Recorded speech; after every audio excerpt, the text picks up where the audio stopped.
ইসলামের সঠিক পথ। আলহামদুলিল্লাহ আমরা এই পথে চলছি। অর্থাৎ আমরা আজকের এই মজলিসে উপস্থিত আর যারা অনুপস্থিত সকলের দৃষ্টি আকর্ষণ করে বলবো, বিশ্বের যে বর্তমান নাজুক পরিস্থিতি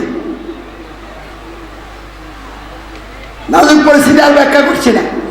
মানবাধিকার ব্যবস্থা সারা পৃথিবীতে প্রতিষ্ঠিত, মানুষের ক্ষমতা আইন বিধান কর্তৃত্ব প্রতিষ্ঠিত, মানুষের তৈরি আইন বিধানের আনুগত্য প্রতিষ্ঠিত, মানুষের তৈরি আইনের ধারক নেতা চিবা সরকারের আনুগত্য প্রতিষ্ঠিত, যার কারণে আল্লাহ আযাব গজব সারা পৃথিবীর মানুষকে গ্রাস করে ফেলেছে।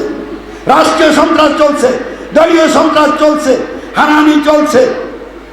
ঠিক এই অবস্থায় আপনি যদি আল্লাহকে খুশি করতে চান, মনে শান্তি নিয়ে থাকতে চান, আর জাহান্নাম থেকে রক্ষা পেয়ে জান্নাতে যেতে চান,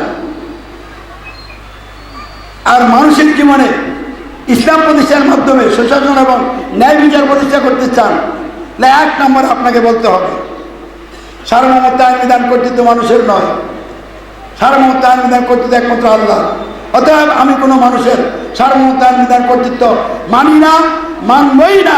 সার্বভৌমত্ব আইন বিধান নিরঙ্কুশ কর্তৃত্ব মানি শুধু একমাত্র আল্লাহ, রব্বুল আল্লাহ, আল্লাহু আকবার। 2 নম্বরে মানুষের তৈরি রচিত কোনো সংবিধানের আমি আনুগত্য স্বীকার করি না। আমি দাসত্ব আনুগত্য ঘোষণা করবো একমাত্র আল্লাহ। আশহাদু আল্লা ইলাহা ইল্লাল্লাহ। মানুষের তৈরি আইনের দ্বারক নেতা নেত্রী বা সরকার আনুগত্য নয়, সত্যিন আনুগত্য অনুকরণ একমাত্র হযরত মুহাম্মদ সাল্লাল্লাহু আলাইহি ওয়াসাল্লামের। অতএব মানুষের তৈরি আইনের দ্বারক বা কোনো নেতা নেত্রী বা সরকারের আনুগত্য অনুকরণ আমি করি না, করবো না। সত্যিন আনুগত্য অনুসরণ করবো একমাত্র হযরত মুহাম্মদ সাল্লাল্লাহু আলাইহি ওয়াসাল্লামের। আশহাদু আন্না মুহাম্মাদার রাসূলুল্লাহ।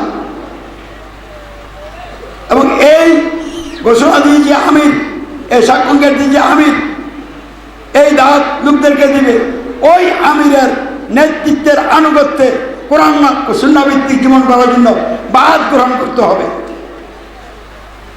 অথবা সালাত করতে হবে, এবং লোকদেরকে জাহিলাত ত্যাগ করে ইসলাম গ্রহণ করার জন্য দাওয়াত দিতে হবে নিজের সময় এবং অর্থ কোরবানি করে।